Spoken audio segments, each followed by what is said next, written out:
नमस्कार साथियों। आज के इस वीडियो में हम मुक्तिदूत खंड काव्य के बारे में चर्चा करेंगे। जैसा कि आप यहाँ पर देख सकते हैं, प्रश्न एक करके दिया है, मुक्तिदूत खंड काव्य के नायक का चरित्र चित्रण कीजिए, या मुक्तिदूत खंड काव्य के आधार पर महात्मा गांधी का चरित्र चित्रण कीजिए, या फिर मुक्तिदूत के नायक की चारित्रिक विशेषताओं का उल्लेख कीजिए।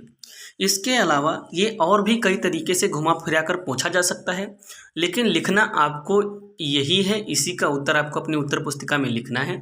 इसको लिखने के आपको पूरे के पूरे 3 नंबर दिए जाएंगे, जिसमें से आपको करीब 4 हेडिंग्स लिखनी होती हैं। तो चलिए बिना टाइम गंवाए इसको शुरू करते हैं। यहाँ पर मैं आपको बताता चलूँ कि यहाँ पर या लिखा हुआ है, इसके अलावा वहाँ पर अथवा लगाकर भी पूछा जा सकता है, या लगाकर भी पूछा जा सकता है। और यही प्रश्न कई तरीके से घुमा फिरा कर पूछा जा सकता है, जिसमें से हमने यहाँ पर आपको 3 तरीके बता दिए। तो चलिए बिना टाइम गंवाए इसका आंसर लिखना शुरू करते हैं। इसका उत्तर लिखने के लिए आपको सबसे पहले अपनी उत्तर पुस्तिका में प्रश्नोत्तर नंबर लिखना है, और फिर इसके बाद हेडिंग डालना है उत्तर, और इसके बाद लिखना शुरू करना है। यहाँ पर हम लिखेंगे, गांधी जी का अवतरण भारत की ही नहीं बल्कि संपूर्ण विश्व की महान घटना है।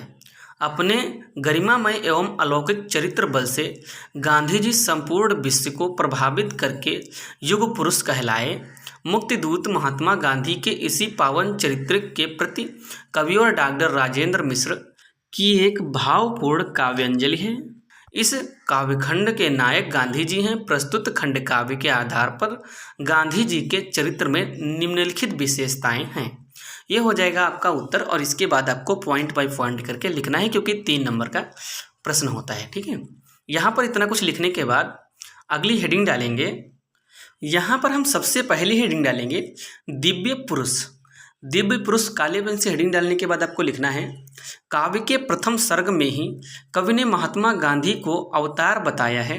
भारत में अंग्रेजों के अत्याचार बढ़ने पर ईश्वर की दिव्य शक्ति गांधी जी के रूप में अवतरित हुई थी। वह एक युगद्रष्टा एवं अलौकिक पुरुष थे। ऐसे महापुरुष पृथ्वी पर अवतार के रूप में कभी कभी प्रकट होते हैं, जो पृथ्वी के दुखों का हरण करने के लिए आते हैं। इस प्रकार से मुक्तिदूत के नायक गांधी जी साधारण पुरुष न होकर दिव्य पुरुष हैं। यहाँ पर इतना कुछ लिखने के बाद इसके बाद हम हेडिंग डालेंगे पॉइंट नंबर 2। यहाँ पर दूसरी हेडिंग हम डालेंगे हरिजनों के उद्धारक। यहाँ पर 2 पॉइंट करके हेडिंग डालनी है, हरिजनों के उद्धारक। और इसके बाद इसमें आपको लिखना है, महात्मा गांधी जी ने जीवन पर्यंत दलितों, पिछड़ों तथा हरिजनों को गले लगाया।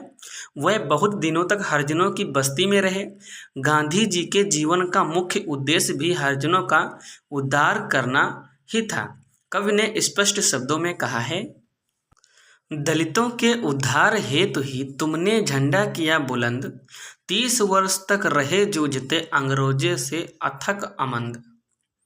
यहाँ पर ये 2 लाइनें आपको अच्छी तरीके से लिख देनी है।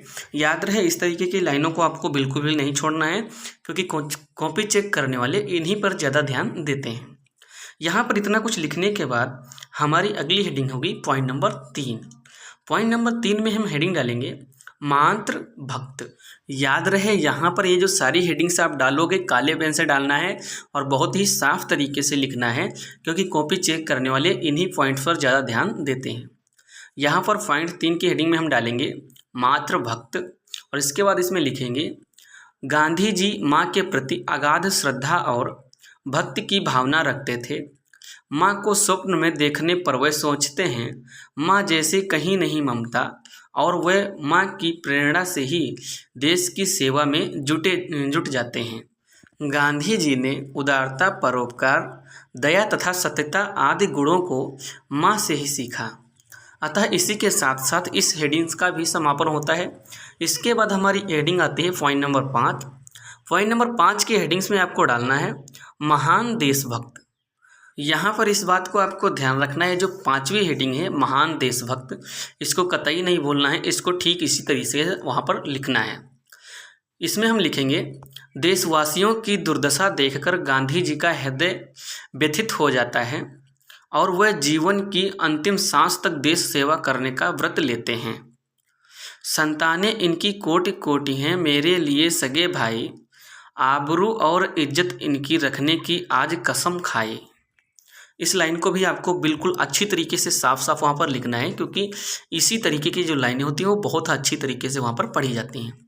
इसके बाद हम यहाँ पर लिखेंगे, सचमुच महात्मा गांधी स्वयं का सुख वैभव त्याग कर सारा जीवन देश सेवा में अर्पित कर देते हैं। अतः इसी के साथ साथ मुक्तिदूत खंड काव्य के नायक का चरित्र चित्रण पूरा होता है। तो बस आज के लिए इतना ही, मिलते हैं अगले वीडियो में, तब तक के लिए बाय बाय। वीडियो अच्छा लगा हो तो चैनल को सब्सक्राइब करें, वीडियो को लाइक करें और अपने दोस्तों के साथ शेयर भी करें। धन्यवाद।